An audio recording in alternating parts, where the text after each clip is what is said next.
Alright, so I just realized I never made a video on this arcade build. I'm actually building another one right now. Got a lot better tooling, so it's going to be a more in-depth video.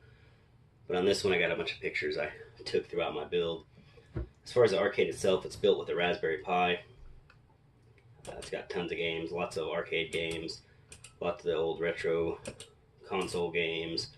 There's another arcade that's 2,300 games right there. I got about 9,000 games on this one. Now I'm going to show you how to build that, show you links where I got all the parts, the buttons, joysticks, all that. But now I'm going to make a video more on light gun, showing you how to get those, program them to play your shooting games, Terminator, Police Academy Trainer, all them.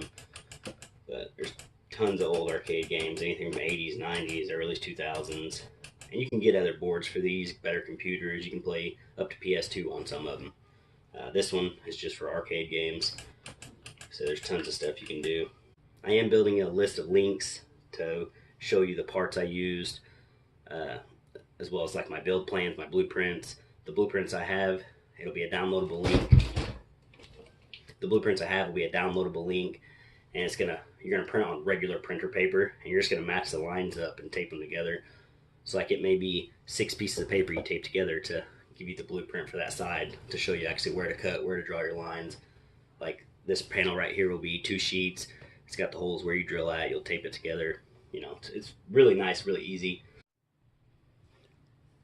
But I'm also working on a shareable link for Photoshop for my layouts for the graphics. On my sides, same as up here, I did Luigi on one side, Mario on the other. And my layout is the dimensions of this blueprint. So if you use a different blueprint, you'll have to alter that. Or some companies sell their blueprints and layouts for about 20 bucks. Now when you get the layout, it'll basically be like a dotted line of the side of this, or whatever piece of the arcade you're using. I got basically everything you could do.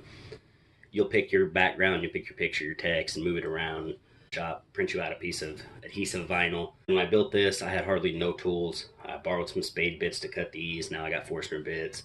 I did have to buy a T-slot cutter for the router because I don't know of any other way you can do T-molding. I have a flush trim bit. When I did this, you'll see in the pictures I didn't have a flush trim bit, so I just took these 2 sides, clamped them together, then I sanded them until they're pretty well close. But it is a real easy build. Don't really take any skill. It doesn't take a lot of tools. Like you need a drill, a saw, and some sandpaper, and then you got it. If you want T-molding, you will need a router or some type of way to cut that slot for the T-molding.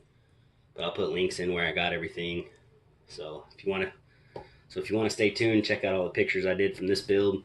I do plan on quite a few more videos of showing you how to put the programming on it. It's all done on Wi-Fi. I can get on my computer, send games over here, change the programming, do whatever I want. It's real simple. You can also do USB, SD card. There's tons of ways to send it. I can use it from my mobile phone with the FTP server. So there's tons of stuff you can do. The board is actually only 35 bucks for the Raspberry Pi. So for $35, it does all these games. Has Wi-Fi capable. It has Kodi for watching movies, listening to music, doing whatever you want. So it is a really cool Bartop build.